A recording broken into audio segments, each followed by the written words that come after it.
देखु हाँ आज विजु जनता दलर गोटे डेलीगेशन आम समस्ते मिसिकी निर्वाचन कमिशनर पाखक आसलु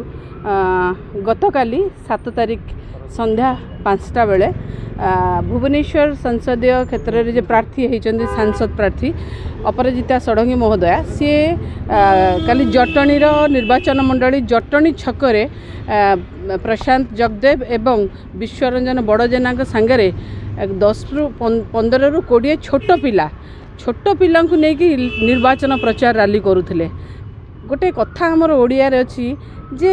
कहीदे परकु ना बुद्धि न दिशा घर को आपण मैंने समस्त जानी मैडम बहुत ज्ञान दियंती समस्त को ज्ञान दियंती से कौन निजे जानी ना से पाठ साठ पढ़ा लोक जड़े से निजे जानी ना छोट पिलांकर मौलिक अधिकार कौटी क्षुण्ण होची छोट पिला को काम लगिपारे सी एक जानवा दरकार जे निर्वाचन कमिशनर गाइडलाइन अनुसार पिला मानकु आपण निर्वाचन काम लगे पारे नहीं आउ काली आपण समस्त जानी एवं जिते ग्रीष्म प्रभाव आरंभ हो जाइए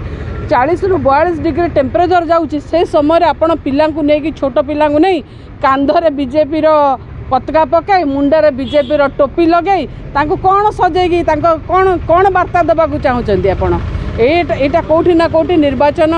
निर्वाचन जो गाइडलाइन अच्छी कमिशनर गाइडलाइन की भायोलेट करुच्ची आमे सेतिपई आज निर्वाचन कमिशनर पाखे देखा कलु एवं पिला मानकर अधिकार शिशु अधिकार क्षुण्ण होची एवं निर्वाचन कमिशनर गाइडलाइन को मध्य भायोलेट करछि बोली आमे दृढ़ कार्यानुष्ठान दाबी करुछु। निर्वाचन कमिशनर को आमे देखा करे सेति कहय पे आस्ते आमे तांको फोटो भी देइछु एवं तांको वीडियोग्राफी भी देइछु जे पिला मानको को भली भाबरे यूज करा जाउछि।